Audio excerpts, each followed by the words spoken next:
ሁላችንም አንድ ወሳኝ ጥያቄ ልጠይቃችሁ። ስለማትወዱት ስለማትፈልጉት ወይም ንቃችሁት ሳይሆን ለገዛ ሰላማችሁና ለእድገታችሁ ብቻ ብላችሁ አሁኑኑ ከእርሱ ጋር ያለኝን ግንኙነት ባቋርጥ ወዲያው ህይወቴ ይቀየራል ብላችሁ የምታስቡት ሰው ምን አይነት ሰው ነው? ይህ ሰው ምን አሳጥቶኛል ብላችሁ ታስባላችሁ? በዚህ ቪዲዮ ለራሳችሁ ሰላም፣ ለራሳችሁ ደስታና መረጋጋት እንዲሁም ለምትወዷቸውና በጣም ለምታስፈልጓቸው ሰዎች ብላችሁ አሁኑኑ ከህይወታችሁ ውስጥ ማስወጣት ያለባችሁን 7 አደገኛ ሰዎችን እንመለከታለን። በተለይ 5ኛና 7ኛዎቹ ሰዎች የብዙ ሰዎችን ህይወት እያበላሹ ያሉና ትልቅ ዋጋ እያስከፈሉ ያሉ ስለሆነ እስከ ቪዲዮ ፍጻሜ ድረስ አብራችሁን ቆዩ። ቪዲዮ በስተመጨረሻም ከነዚህ ከምንመለከታቸው 7 አደገኛ ሰዎች ውስጥ አሁን ላይ በጣም የሚያስቸግሯችሁና መፈናፈኛ ያሳጧችሁ የትኞቹ እንደሆኑ ኮሜንት አድርጉልኛላችሁ፣ አነበዋለሁ። እኔ ኤፍሬም አስቻለው ነኝ፣ ሌክቸረር፣ ላይፍ ኮች ኤንድ ኮንተንት ክሬተር። ቁም ነገር አዘል ትምህርቶችንና ህይወት ቀያሪ ምክሮችን መከታተል የምትፈልጉ ከሆነ ይህንን ቻናል አሁኑኑ ሰብስክራይብ በማድረግና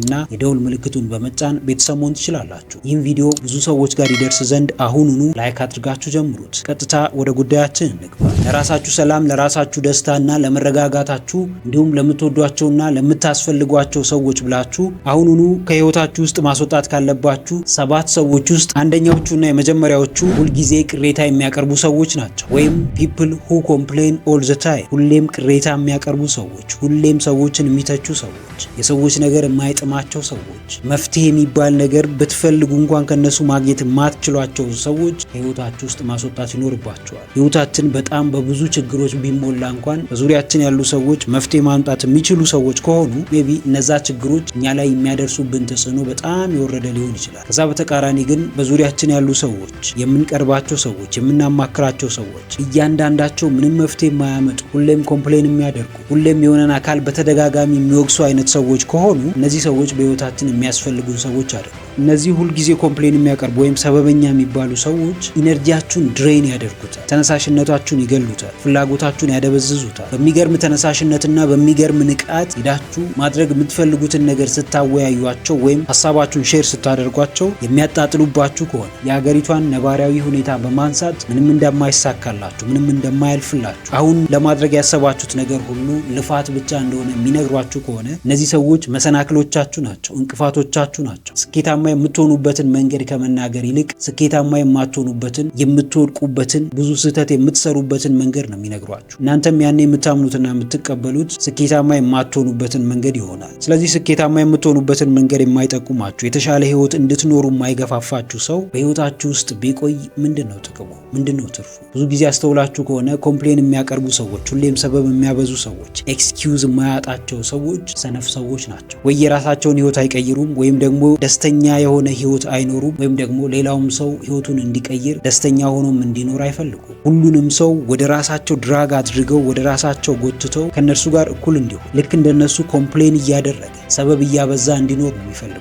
እነሱ የቀመሱትን ችግር እሱም እንዲቀምስ፣ እነሱ ያሉበት ችግር ውስጥ እሱም እንዲወድቅ፣ የነሱን ፔን የነሱን ስሜት እንዲያቅ ነው የሚፈልጉት። ከነዚህ ሰዎች ጋር ዲል ማድረግ የምትችሉ ከሆነ ዲል ማድረግ ትችላላችሁ። በግልጽ መነጋገር ትችላላችሁ። በግልጽ ለምን ኮምፕሌን ታቀርባላችሁ? ለምን የተሻለውን ነገር አታስቡ? ለምን ፔሲሚስት ትሆናላችሁ? ለምን አሉታዊ አስተሳሰብ ላይ ትቆያላችሁ ብላችሁ መጠየቅ ትችላላችሁ። ከስንት አንዶቹ ጥያቄዎቻችሁን በአዎንታዊ መንገድ ሊረዱ ይችላሉ። አብዛኛዎቹ ሰበብ የሚያበዙ ሰዎች ግን በፍጹም እነዚህን ጥያቄዎች ራሱ በአዎንታዊ መንገድ ሊረዷቸው አይችሉም። እነዚህን ጥያቄዎች ልክ ሲሰሙ እናንተ እንደምትንቋቸው፣ ለነሱ ቦታ እንደማትሰጧቸው፣ እነሱ የሚሏችሁን ነገር መቀበል እንደማትፈልጉ፣ ከነሱ ጋር መቀጠል እንደማትፈልጉ ነው የሚያስቡት። ማንንም ሰው ደግሞ በግድ እንዲረዳችሁ ማድረግ አትችሉ። በተለይ ደግሞ ሁሌም በትንሹም በትልቁም ቅሬታ የሚያቀርቡ ሰበብ የሚያበዙ ሰዎችን በፍጹም እንዲረዷችሁ ማስገደዳቸው። እነዚህ ሰዎች ገና ከጀምሩ እናንተን ለመረዳት ፈቃደኛ አይደሉም። ሁላችንም ብንሆን እንደ ሰውኛ ባህሪያችን ብዙ የምንወቅሳቸው አካላት ይኖራሉ። እነዚህ ሰዎች ግን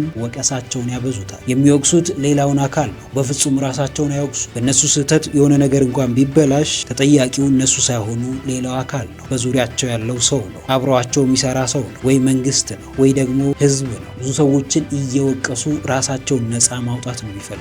ራሳቸውን ፍጹም፣ ራሳቸውን ጻድቅ፣ ሌላውን ሰው ደግሞ ኃጢአተኛና ደጋግሞ ስህተት የሚሰራ ሰው ነው የሚያደርጉት። የሚያደርጉት። ከእንደዚህ አይነት ሰዎች ጋር በፍጹም ልትስማሙ አትችሉም። ስለዚህ ያላችሁ ብቸኛ አማራጭ በምትችሉት አቅም እስከተወሰነ ጊዜ ታግሳችሁ ከዛ በኋላ ነገሮች ማይቀየሩ ከሆነ ከህይወታችሁ ማስወጣት ነው። ሁለተኛዎቹ ለራሳችሁና ለምትወዷቸው ለምታስፈልጓቸው ሰዎች ብላችሁ አሁኑኑ ከህይወታችሁ ውስጥ ማስወጣት ያለባችሁ ሰዎች ቅናታም ሰዎች ናቸው። ወይም people who are jealous of you በእናንተ የሚቀኑ የእናንተ ደስታ የማያስደስታቸው በየቀኑ ከእናንተ ጋር የሚፎካከሩ ከእናንተ ጋር የሚወዳደሩ እናንተን ለመብለጥ የሚጋጋጡ እነዚህ ሰዎች ተቀናቃኞቻችሁ ናቸው። ስለዚህ እነዚህ ሰዎች በፍጹም ከእናንተ ጋር መሆን የለባቸው። ለእናንተ መልካም የሚያስቡ ይመስላሉ፣ ነገር ግን የሚያደርጉት ነገር ሁሉ የክፋት ነው። አብዝተው የእናንተን ውድቀት ይፈልጋሉ። የእናንተን ህመም የእናንተን ስቃይ ይስባሉ። ሁልጊዜም የሚያወሯችሁ ስለ እናንተ ድክመትና ስለ እናንተ ውድቀት ነው። ውድቀታችሁን ደጋግሞ የሚያወራ ሰው ወይም ድክመታችሁን አጉልቶ የሚያሳያችሁ ሰው ደግሞ እናንተ በፍጹም በጎ የሚያስብ ጥሩ የሚያስብ የእናንተንም ስኬት አብዝቶ የሚፈልግ ሰው አይደለም። ምናልባት እነዚህ ቅናታም የሚባሉ ሰዎች በስኬታችሁ ፈገግ ሊሉ ይችላሉ፣ ነገር ግን እውነታው አይናቸው ውስጥ አለ። ፈገግታቸው የውሸት እንደሆነ፣ በስኬታችሁ ደስተኛ እንዳልሆኑ፣ ያንን ስኬታችሁንም አብዝተው እንደሚጠሉት አይናቸው ውስጥ ተመልክታችሁ ማወቅ ትችላላችሁ። የሰዎችን እውነተኛ ማንነት ወይም የሰዎችን እውነተኛ ባህሪ መረዳት የምትፈልጉ ከሆነ በፊታቸው ከእንቅስቃሴያቸው በላይ አይናቸውን ተመልከቱ።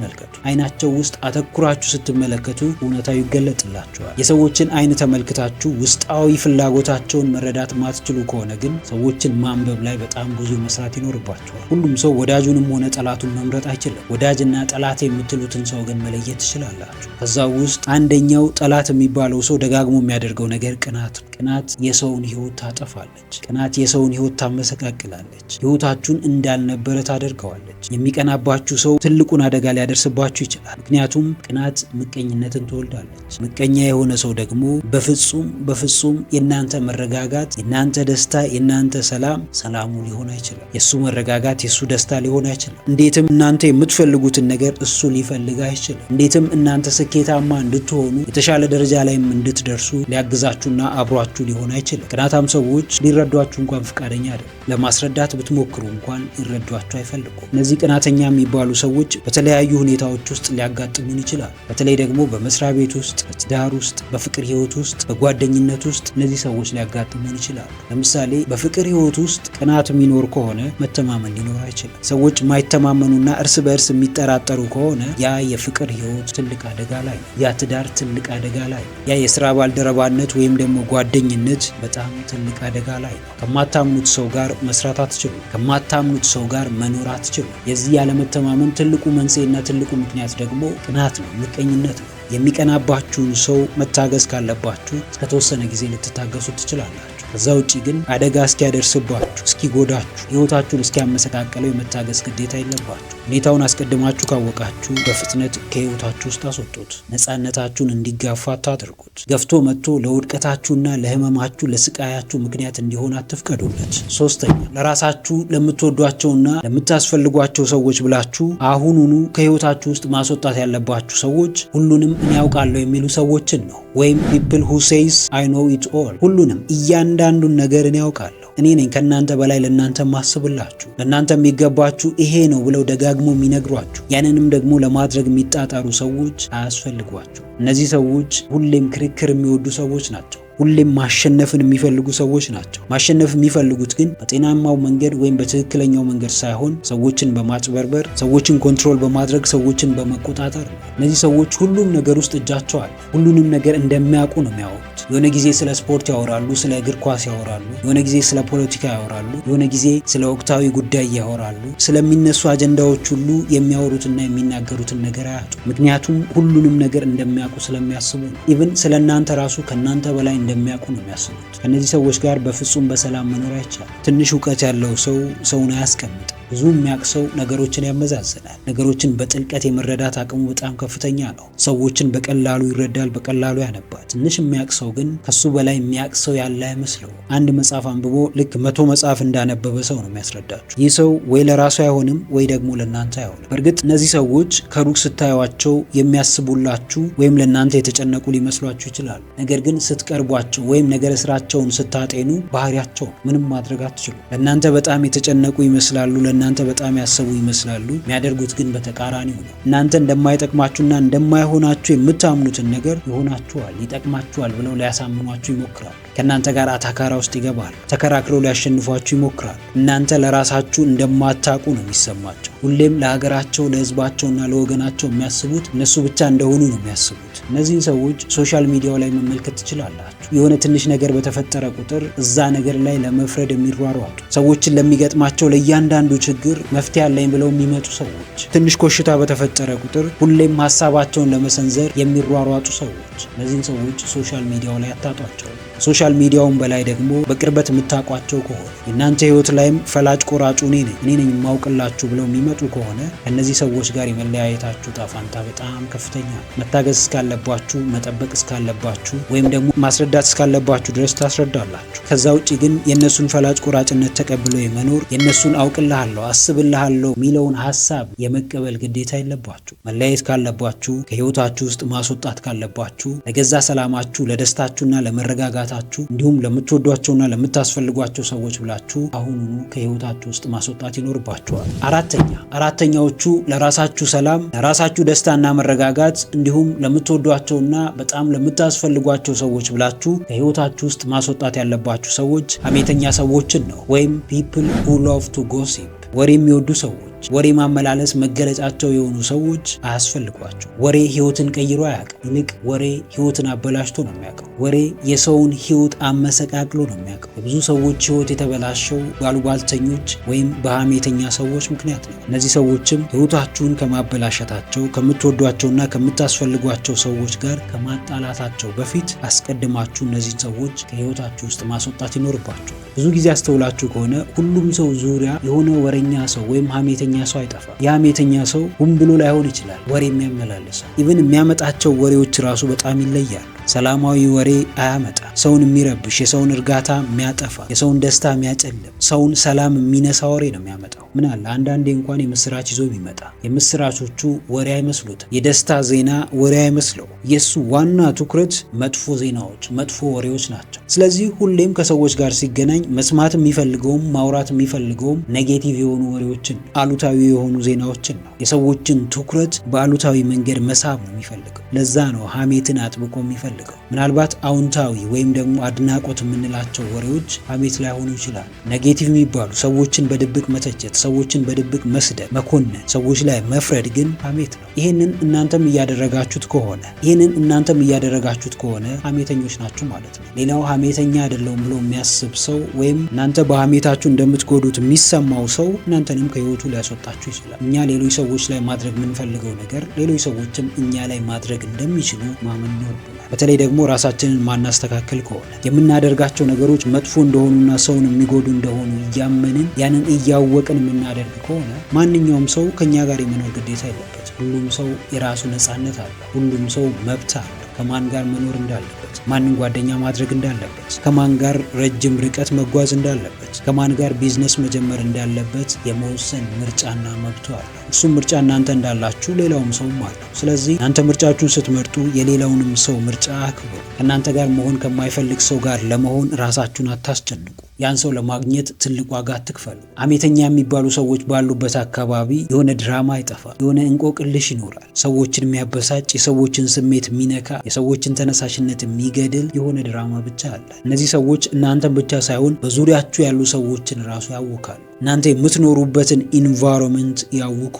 ሰላማችሁን ይነሱታል። ሐሜተኛ የሚባሉ ሰዎችን ማንም አያምናቸው። እናንተ ግን አምናችኋቸው እያንዳንዱ የሚያመጡላችሁን ወሬዎች እንደ እውነት የምትቀበሉ ከሆነ የምትጎዱት እናንተው ራሳችሁ ናችሁ። ሲጀመር ወሬኛ ወይም ሐሜተኛ ሰው ሰነፍ ሰው ነው። እሱን የምትሰሙት ከሆነ እናንተም ሰነፍ መሆናችሁ አይቀርም። እሱን የምትሰሙት ከሆነ ጊዜ በኋላ ልክ እንደሱ ሐሜተኛና ወሬኛ መሆናችሁ አይቀርም። ዙሪያችሁን ስትጠብቁ ራሳችሁን ትጠብቃላችሁ። የምትሰሙትን ነገር ስትመርጡ የምታደርጉትን ነገር ትመርጣላችሁ። እነዚህ ሐሜተኛ የሚባሉ ሰዎች እቅዳቸው ምላሳቸው ላይ ነው። በተግባር ማድረግ ያለባቸውን ነገር በወሬ ያደርጉታል። በውጤት መገለጥ ያለበትን ነገር እነሱ በንግግር ይገልጡታል። ንግግር ግን ህይወትን ሊቀይር አይችልም። እቅድን ማውራት ግን እቅዱ እንደተፈጸመ ሊያደርግ አይችልም። ሐሳብን ማውራት፣ ለሰዎች ማካፈል ያ ሐሳብ ምድር ላይ ወርዶ ውጤትን እንዳመጣ ማድረግ አይችልም። ሐሳብ ወይም እቅድ ኖሯችሁ ያንን እቅዳችሁን መሬት ላይ አውርዳችሁ እስካልኖራችሁት ድረስ ያ እቅድ ምንም ነው፣ ሐሳብ ብቻ ነው። ከነዚህ ከሐሜተኛ ሰዎች ጋር የምትውሉ ከሆነ ግን ይህ መገለጫችሁ ይሆናል። ታስባላችሁ፣ ታቅዳላችሁ፣ ነገር ግን አታደርጉ። ብዙ በጣም ትላልቅ የሚባሉ ነገሮችን ትመኛላችሁ፣ ነገር ግን አንዱንም ምኞታችሁን በእጃችሁ አታስገቡ።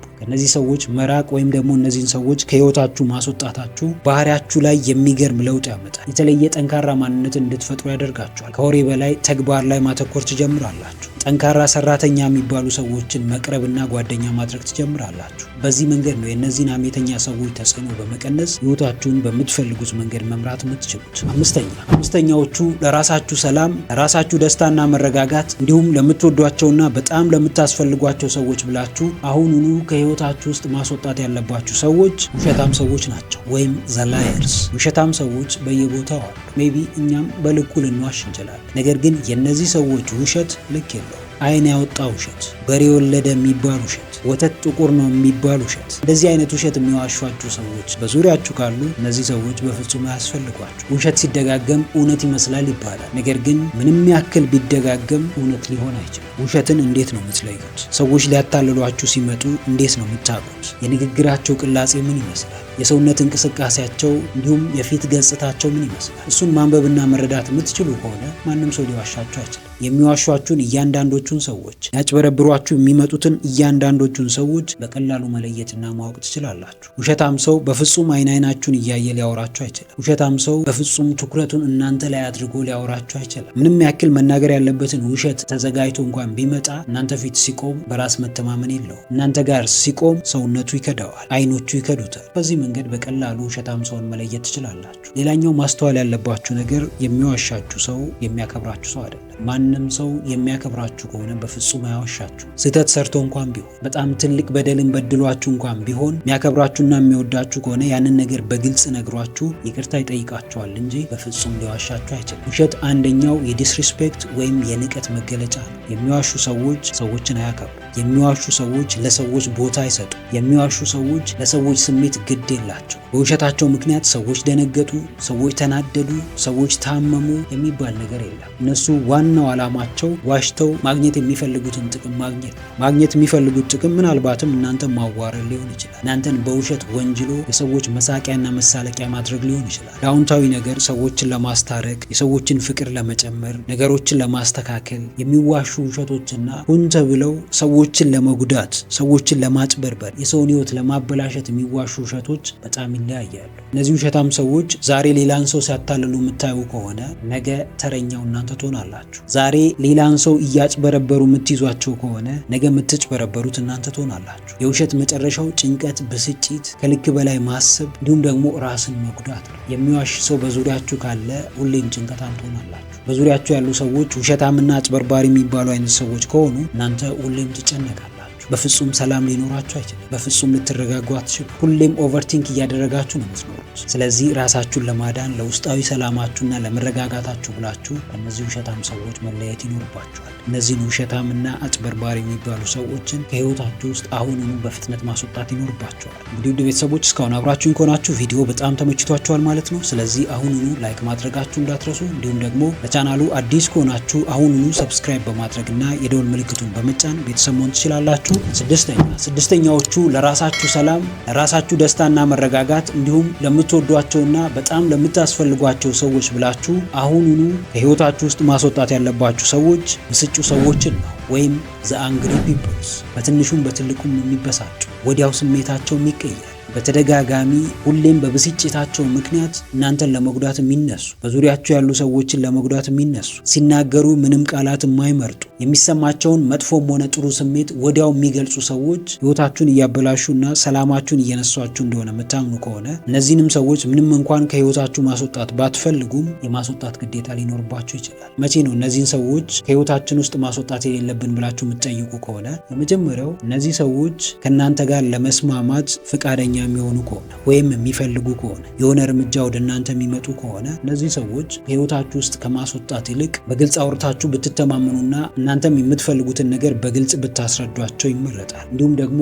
እነዚህን ሰዎች ከህይወታችሁ ስታስወጧቸው በጣም ከዚህም የከፋ ወርስ የሆነ አስከፊ ሁኔታ ውስጥ እንደሚወድቁ የሚሰማችሁ ከሆነ እነዚህን ሰዎች ብታቆዩቸው መልካም ነው። ለምን ሆን ብለው እንደዚህ የማያደርጉ ከሆነ ስሜታቸውን መቆጣጠር በጣም ትልቅ ፈተና የሆነባቸው ሰዎች ከሆኑ ሜቢ ስሜታቸውን እንዲቆጣጠሩና ራሳቸውን እንዲገዙ ልታግዟቸው ትችላላችሁ። ከዛ ውጭ ግን ሆን ብሎ የሚበሳጩ ብስጩነታቸውን ወይም ንዴታቸውንም ለመቆጣጠር ፍቃደኛ ያልሆኑ ከአንዴም በላይ 2-3 ጊዜ በንዴታቸው ምክንያት የሚያበሳጯችሁና ሰላማችሁን የሚነሷችሁ ሰዎች ከሆኑ ግን ብቸኛው ያላችሁ አማራጭ ከነዚህ ሰዎች መለየት ነው። ይህንን የምታደርጉት ሜቢ እነዛን ሰዎች ስለምትጠሏቸው ወይም ስለማትፈልጓቸው ሳይሆን ራሳችሁ ሰላምና በዙሪያችሁ ላሉ ለምትወዷቸውና ለምታስፈልጓቸው ሰዎች ብላችሁ ነው። አንዳንድ ጊዜም ቢሆን ራስ ወዳድ መሆን ያስፈልጋል። የማይረዳችሁ ሰው፣ ከስህተቱ የማይማር ሰው፣ ሁሌም በተደጋጋሚ አንድ አይነት ጥፋት እያጠፋ የሚኖርን ሰው የምትታገሱት እስከ ተወሰነ ጊዜ ብቻ ነው። ከዛ በላይ ግን ልታገሰው እንኳን ብትሉ ጉዳትን ልታተርፉ ትችላላችሁ። ችግር ሊያመጣባችሁ ይችላል። ይህን ሰው የመጋፈጥ አቅሙም ላይኖራችሁ ይችላል። ራሳችሁን ለማዳን ብቸኛው ያላችሁ አማራጭ ይህን ሰው ከህይወታችሁ ውስጥ ማስወጣት ነው። ከዚህ ሰው ጋር ያላችሁን ግንኙነት ማቋረጥ ነው። በተቻላችሁ አቅም ደጋግሞ የሚሰራቸውን ጥፋቶች አድበስብሶ ከማለፍ ይልቅ በግልጽ ትነግሩታላችሁ፣ ደጋግማችሁ ትነግሩታላችሁ። ነገር ግን ከጥፋቱ የማይማርና በተደጋጋሚ ያንኑ ነገር እያደረገባችሁ የሚቀጥል ከሆነ ያንን ሰው ከመተው ውጪ ሌላ አማራጭ አይኖራችሁ። ሰባተኛና የመጨረሻው ላይ ደርሰናል። ሰባተኛው ለራሳችሁ ሰላም፣ ለራሳችሁ መረጋጋትና ደስታ እንዲሁም ለምትወዷቸውና በጣም ለምታስፈልጓቸው ሰዎች ብላችሁ አሁኑኑ ከህይወታችሁ ውስጥ ማስወጣት ያለባችሁ ሰዎች የሚጠሏችሁን ሰዎች ነው፣ ወይም ሰውን የሚጠሉ ሰዎች ሄተርስ። እንዲሁ ከመሬት ተነስተው ሰው የሚያስጠላቸው ሰዎች አሉ። እንዲሁ ያለምንም ምክንያት አይነ ውሃችሁ የማይጥማቸው ሰዎች አሉ። እነዚህ ሰዎች የሩቅ ሰዎች ቢሆኑ መልካም ነበር። ነገር ግን በዙሪያችሁ ያሉ ሰዎች ናቸው። በቅርብ አብረዋችሁ የሚኖሩ ሰዎች ናቸው። ጥላቻቸው እንዳይታወቅባቸው ግን በጣም ያስመስላሉ። እነዚህን ሰዎች የምትታገሱት አቅማችሁ እስከፈቀደ ድረስ ብቻ ነው። የሚጠላችሁ ሰው በጣም አደገኛ ነው። የሚጠላችሁ ሰው መቼ እንደሚጎዳችሁ፣ መቼ እንደሚያጠፋችሁ አታውቁ። በተለይ በዙሪያችሁ ከሆነ የሚቀርባችሁ ሰው ከሆነ የምትወጡበትን የምትገቡበትን ጊዜ ያውቃል። ጠንካራ ጎናችሁን፣ ደካማ ጎናችሁን ያውቃል። ምን እንደምትወዱ ምን እንደማትወዱ ያውቃል። ቀይ መስመራችሁን ያውቃል። ስለዚህ እናንተን ለማበሳጨት ወይም እናንተን ለመጉዳት ምናችሁን መንካት እንዳለበት በሚገባ ያውቃል። በቅርባችሁ ሆኖ በምክንያትም ይሁን ያለ ምክንያት እንደሚጠላችሁ የምታውቁት ሰው ካለ ያንን ሰው በሚገባ ተከታተሉት። በተቻላችሁ አቅም ያንን ሰው ዲፕ ዳውን ለማወቅና ለመረዳት ሞክሩ። ፍላጎቱን ለመረዳት ሞክሩ። አንዳንድ ሰዎች ያለ ምክንያት ነው ሰውን የሚጠሉት። አንዳንድ ሰዎች በዘረኝነታቸው ምክንያት፣ በብሔርተኝነታቸው ምክንያት ወይም በድህነታቸው ምክንያት፣ በስንፍናቸው ምክንያት ሰውን ይጠላሉ። በተለይ ደግሞ ስኬታማ የሚባሉ የተሻለ ገቢን የሚያገኙ ሰዎችን አይፈልጉም፣ አይወዱም። ሰው ሲደሰት አይናቸው ይቀላል። ሰው ሲደሰት ይበሳጫል። በሰው ሐዘን ደግሞ በዛው ልክ ይደሰታል። እነዚህ ሰዎች የሰው ጥላቻ ያለባቸው፣ ሰዎችን የማይወዱ፣ ሰዎችን የማያከብሩ አይነት ሰዎች ናቸው። እነዚህ ሰዎች ከመምጣታቸው በላይ መቅረታቸው ይጠቅማቸዋል። እነዚህ ሰዎች በህይወታችሁ ውስጥ ከመኖራቸው በላይ ከህይወታችሁ መውጣታቸው በጣም በብዙ መንገድ እንድታተርፉ ያደርጋቸዋል። እነዚህ ሰዎች ሁሌም የሚፈልጉት የእናንተን ውድቀት ነው። በፍጹም ለእናንተ ጥሩ ነገር አይመኙላችሁ። የቅርባችሁ ሰዎች ሆነው በደንብ የሚያውቋችሁና የሚረዷችሁ አይነት ሰዎች ሆነው ነገር ግን ለእናንተ ለመከራከር ፈቃደኛ አይደሉም። ነገሮች ቢመቻቹላቸው እነዚህ ሰዎች እናንተን አሳልፎ ከመስጠት ወደኋላ አይሉ። የሚጠላችሁ ሰው በምንም ምክንያት ይጥላችሁ፣ እሱ የእናንተ ጉዳይ አይደለም። የእናንተ ትልቁ ጉዳይ ከዚህ ከሚጠላችሁ ሰው ራሳችሁን መጠበቅ ነው። ራስን መጠበቅ ድክመት ሳይሆን ጥንካሬ ነው። ችግር የሚሆኑባችሁን ሰዎች ከህይወታችሁ ውስጥ ማስወጣት ብርታት እንጂ ድክመት አይደለም። ከሚጠላችሁ ሰው ጋር ለመስማማት ጊዜ አታጥፉ። ከዛ ይልቅ አሁኑኑ ከህይወታችሁ ውስጥ በማስወጣት ህይወታችሁን በነፃነት መኖር ጀምሩ። እንግዲህ ውድ ቤተሰቦች ለዛሬ ይዤላችሁ የመጣሁት ሀሳብ ይህንን ይመስላል። ከነዚህ ከተመለከትናቸው ለራሳችሁ ሰላም፣ ለራሳችሁ መረጋጋትና ደስታ እንዲሁም ለምትወዷቸውና በጣም ለምታስፈልጓቸው ሰዎች ብላችሁ አሁኑኑ ከህይወታችሁ ውስጥ ማስወጣት ካለባችሁ 7 አደገኛ ሰዎች ውስጥ አሁን ላይ በጣም ያስቸገሯችሁና መፈናፈኛ ያሳጧችሁ የትኞቹ እንደሆኑ ኮሜንት አድርጉልኝ፣ አነበዋለሁ። ቪዲዮውን ጠቃሚ ሆኖ ካገኛችሁት አሁኑኑ ላይክ ማድረጋችሁ እንዳትረሱ። እንዲሁም ደግሞ ይጠቅማቸዋል ብላችሁ ለምታስቧቸው ለጓደኞቻችሁ፣ ለወዳጆቻችሁ ሼር አድርጉላቸው። ነገር አዘል ትምህርቶችንና ህይወት ቀያሪ ምክሮችን መከታተል የምትፈልጉ ከሆነ ይህንን ቻናል አሁኑኑ ሰብስክራይብ በማድረግና የደወል ምልክቱን በመጫን ቤተሰብ መሆን ትችላላችሁ። ስለነበረን ጊዜ ሁሉ በጣም አመሰግናለሁ። በቀጣይ ቪዲዮ በአዲስ ሀሳብ እስክንገናኝ ሰላማችሁ ይብዛ።